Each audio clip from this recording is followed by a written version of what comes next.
तो इसलिए सत्संग की यानी सुसंगत की घनी जरूरत है। और ये विश्व में तकरीबन नाम मात्र रह रही है, समाप्ति ही हो चुकी है। पुण्यात्माओं, ज्ञान विचार तो सभी बताते हैं। एक व्यक्ति स्वयं हुक्का पी रहा है और अपने बच्चों को कह रहा है कि भाई हुक्का नहीं पीना, बीड़ी नहीं पीना, और खुद उन्हीं से भरवा रहा और पी रहा है। तो उन बच्चों का क्या असर होगा उसका? क्यों नहीं पी, वो आप पी रहे। दूसरी बात यह है कि सभी माता पिता अपने बच्चों को शिक्षा अच्छी देते हैं, लेकिन उन बच्चों का असर कतई नहीं होता। उनने जो करना वो करना ही है। और जब सत्संग सुनेंगे, समर्थ के मुख से वचन सुनेंगे, यानी परमात्मा की कृपा पात्र से, तो उन शब्दों का ऑटोमेटिक असर होगा उसके, और बुराई भी छोड़ेगा, क्योंकि परमात्मा की जो वचन शक्ति है वो अंदर से एक न्यारी प्रक्रिया करती है।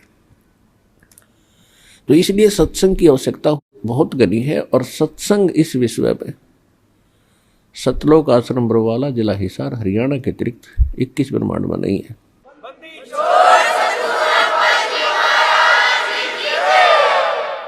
अब उस सत्संग के माध्यम से इस आत्मा को जगाया जाता है, कथा कहानी सुना के, जो सत्य होती हैं और हमारे लिए बहुत घनी उपयोगी होती हैं। हमें मार्गदर्शन मिलता है।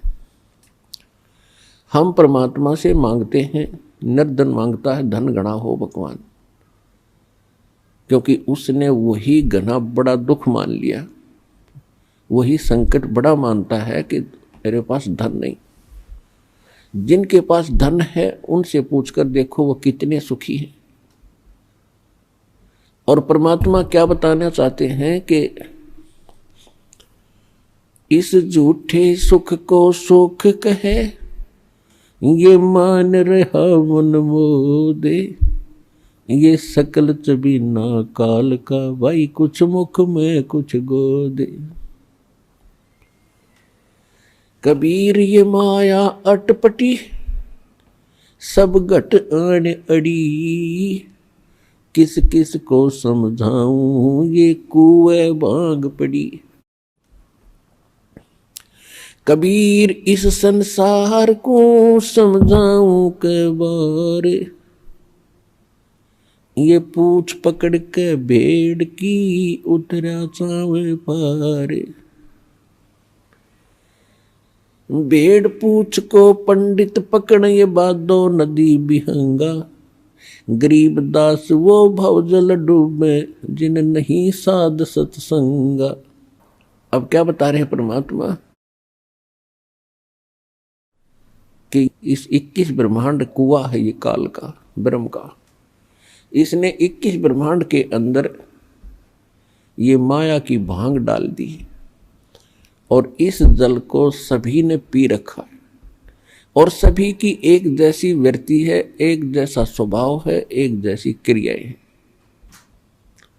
अब जैसे शराब के ठेके से चाहे 20 व्यक्ति शराब पी कर आ रहे हो, तो 20 के 20 की एक जैसी गतिविधि, एक जैसा चाल, टेढ़ी मेढ़ी नुकीता कीता पैर टक्के, एक जैसी भाषा बोली होती है। और वो भाषा एक जनसाधारण से विरुद्ध होती है, विपरीत होती है, वो नहीं होती है। और जब उनकी वो शराब उतर जाती है, नशा उतर जाता है, तो फिर वो कितनी अच्छी तरह चलते हैं, कितना नेक भाषा बोलते हैं। तो ठीक इसी प्रकार जहाँ सत्संग नहीं है, सत्संग इस काल की माया के भांग को उतारने के एंटीबायोटिक कैप्सूल हैं, और वो केवल सतलोक आश्रम बरवाला से ही प्राप्त है, और कितना ये है नहीं। दूनी भांग चढ़ावा दूसरे थे। अन्य संतों के आप सत्संग सुनते हो, वो क्या बताते हैं कि एक बीज मंत्र दे दिया आपको, 5100 रुपये तो मुझे दे, और ये बीज मंत्र तुझे करोड़पति बना देगा। तो बुद्धि इतनी कमजोर होगी कि शराब जिसने भांग पी रखी हो, जिसकी बुद्धि काम ही नहीं करती, तो उनकी अकल यहाँ काम नहीं करती कि आपको करोड़पति बनाना चाहता है ये महात्मा, और आपसे 5100 रुपये ले रहा है, तो ये खुद क्यों ना बन जाए करोड़पति। क्या जरूरत फिर इसने मांगने की? तो वो तो भांग दूनी प्यावे हैं, वो काल की भांग उतारते नहीं, वो तो दूनी चढ़ावे हैं, और यहां वो भांग उतारी जाती है। अब परमात्मा कहते हैं कबीर इस संसार को समझाऊं कै बार, ये पूछ पकड़ के भेड़ की उतरा चावा पार। या तो भक्ति करते नहीं, और करते हैं तो वो करते जो शास्त्र विपरीत है, जो हमारे सदग्रंथों में प्रमाणित नहीं है, और उससे कोई लाभ होने वाला नहीं है।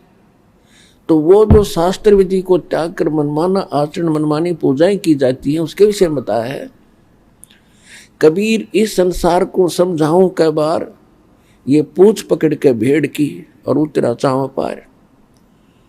दरिया से पार होना हो जिसमें बहुत तेज पानी चल रहा हो, और उससे पार होने की विधि कोई मूर्ख ये कहे कि ये भेड़ ले जा और इसकी पूछ पकड़ कर दरिया में कूद जाओ, ये तुझे परले पार कर देगी, तो ये साधन ठीक नहीं, ये बिल्कुल गलत है।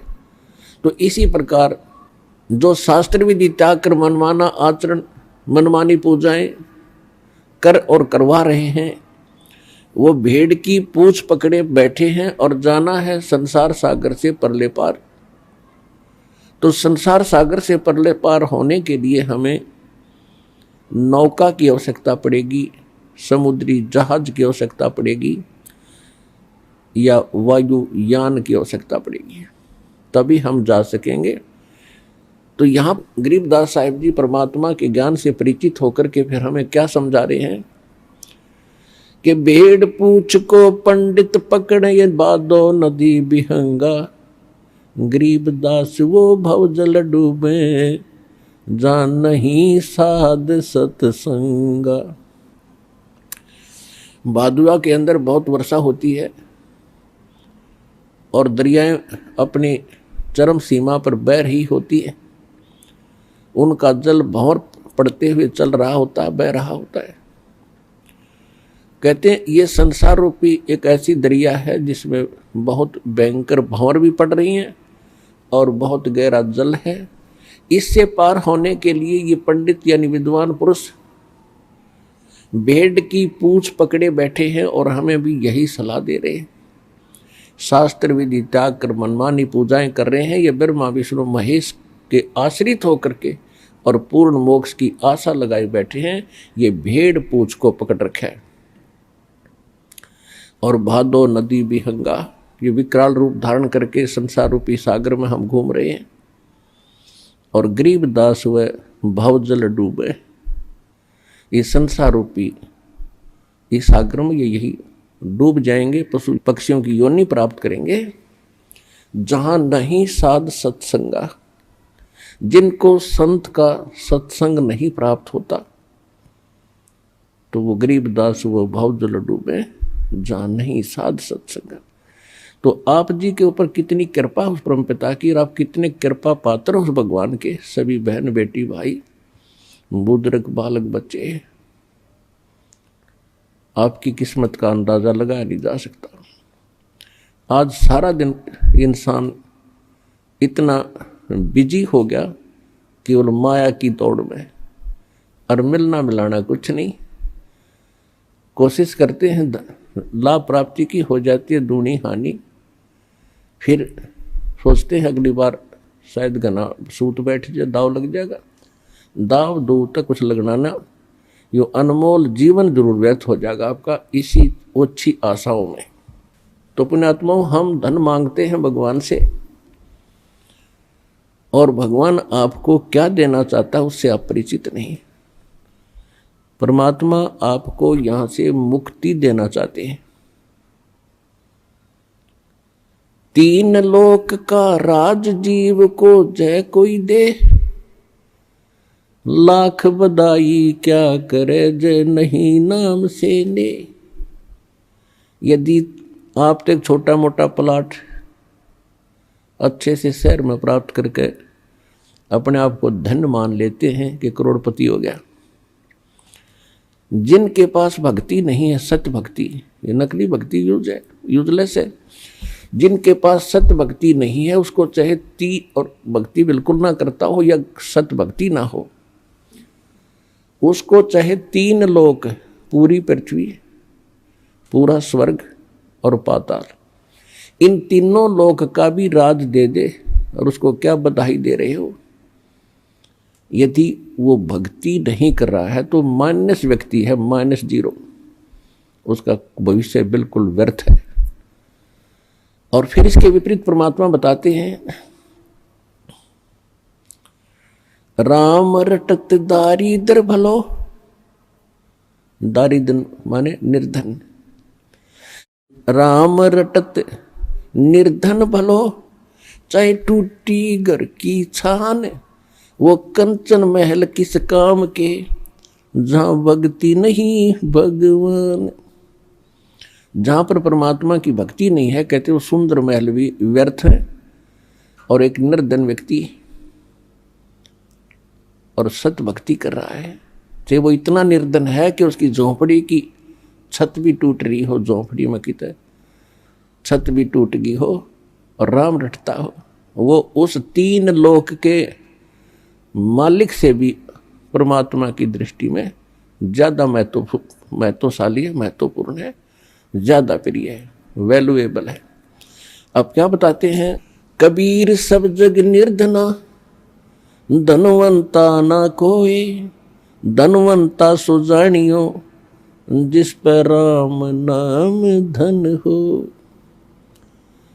अब कौन से राम का धन, वो कौन सा है राम नाम, ये आपको कल के सत्संग में बड़ी डिटेल से बताया था।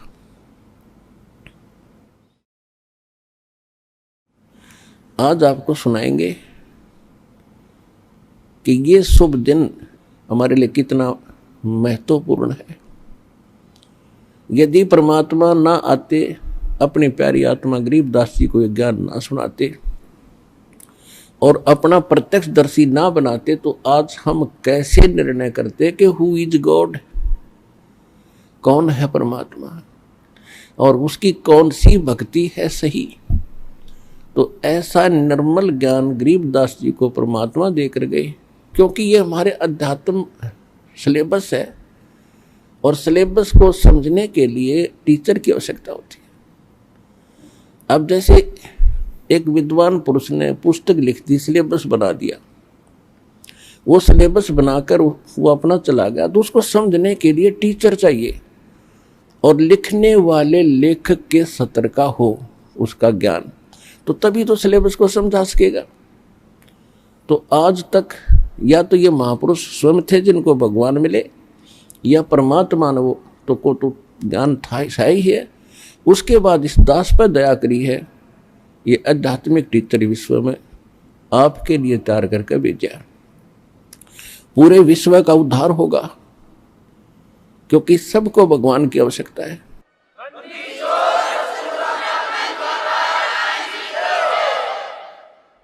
अब हम हिंदू किस लिए कहलाए, परमात्मा की भक्ति के लिए हमने एक न्यारा नाम रखना पड़ा हिंदू।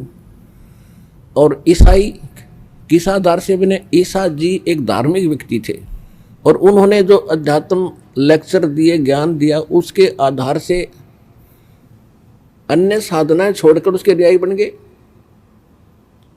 तो परमात्मा के लिए ही हम अलग से ग्रुप बनते चले गए। उन्हीं में से फिर मुसलमान बने, क्योंकि उस समय यहूदियों में, ईसाइयों में वो भक्ति नहीं रही थी जो ईसा जी निर्देश कर गए थे। तो हजरत मोहम्मद जी के ने जो ज्ञान दिया, जैसा भी उसको प्राप्त था, तो उससे हटकर और कुछ ठीक था, तो हम फिर मुसलमान बने, उसके बाद फिर सिख बने। तो किस लिए बने, हम परमात्मा के लिए ही बढ़ते चले गए। अब हम परमात्मा के लिए ही फिर इकट्ठे होंगे। अब पूरे विश्व को पता चलेगा कि कौन है परमात्मा और क्या है उसकी वास्तविक पूजा। तो सबको भगवान की आवश्यकता है। चाहे कसाई भी है, उसकी भी आत्मा कभी ना कभी अवश्य भगवान की तरफ आकर्षित होती है। और अन्य का तो कहना ही क्या, चाहे आज को कितना अपने आप को नास्तिक मान बैठा है, जब उसको ये ज्ञान होगा तो विवश होना पड़ेगा उसको। अब नास्तिक क्यों हुए?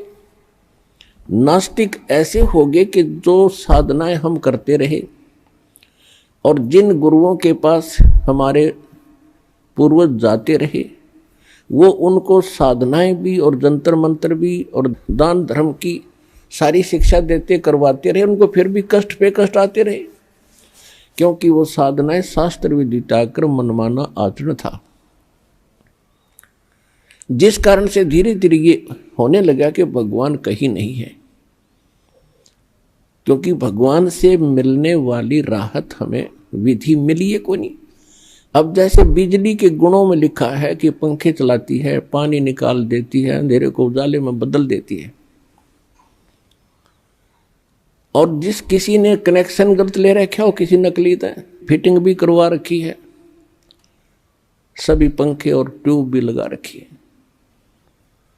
और कनेक्शन दे रखा है वो पीछे कनेक्टेड नहीं है, जिससे वो पावर हाउस मान के जहां से कनेक्शन ले रखा है उसका आगे कनेक्शन नहीं है, वो नकली पावर हाउस है। उससे कनेक्शन लेकर के वो गुण प्राप्त नहीं किए जा सकते जो बिजली के अंदर हैं। तो जिस कारण से सब ने अपनी फिटिंग फैटिंग पाड़ दी, अब कोई फायदा नहीं, है सब बकवास है। तो बिजली के गुण तो उस दिन भी वही थे, आज भी वही है, और इसी प्रकार परमात्मा के गुण पहले भी वही थे, आज भी वही हैं। ये जितने भी संत वर्तमान के हैं, इनके पास वो कनेक्शन नहीं है, उस परमात्मा से कनेक्टेड नहीं है, उस परमात्मा की पावर उनके पास नहीं है। एक संत जो है चलता फिरता पावर हाउस होता है, और पावर हाउस के अंदर थर्मल प्लांट से कनेक्शन होता है, तो उस पावर हाउस से जो कनेक्शन लेता है तो सबके वो काम बिजली करती है, यदि वो रेगुलर उनका बिल भरता रहेगा, जो बिजली के गुणों में हम सुना करते थे। ठीक इसी प्रकार ये जितने भी वर्तमान में संत थे, आज वो कितने महिमा वाले आपने दिखते हो, और चाहे उनके भले करोड़ों उनके शिष्य हों, वो शिष्य क्या, शिष्य तो उनको देवता मानकर बैठ गए आंख बंद करके, उनको खुद मालूम नहीं तुम कर क्या रहे हो। तो उनके पास वो कनेक्शन नहीं है थर्मल प्लांट से, यानी पूर्ण परमात्मा से, जिस कारण से सभी वो साधना भी करते दिखते हैं पर लाभ कति नहीं। आप यहाँ भक्तों का अनुभव सुनते हो, वो रोते हैं कि 30 वर्ष खो दिए राधा स्वामी में, कोई कहता 20 वर्ष खो दिए निरंकारी में, कोई कहता 25 वर्ष खो दिए धन धन सतगुरु में, सब कुछ लुट पिट गया। अब अकल ठिकाना आई उनकी, फिर यू ज्ञान सुना, और फिर यहाँ आने के बाद उनको क्या क्या लाभ हो रहे हैं। वहाँ कनेक्शन नहीं था, यहाँ उस थर्मल प्लांट से उस पूर्ण परमात्मा से इस दास के पास कनेक्शन है, चलता फिरता पावर हाउस है संत रामपाल।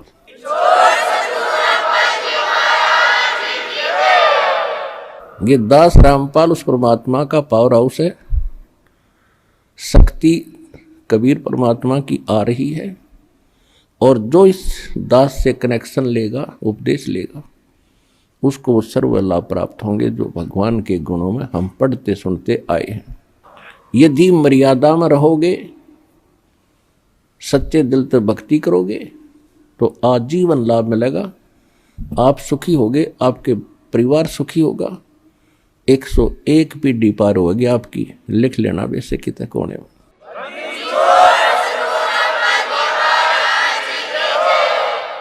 तो पुण्यात्माओं, सौभाग्य आपका,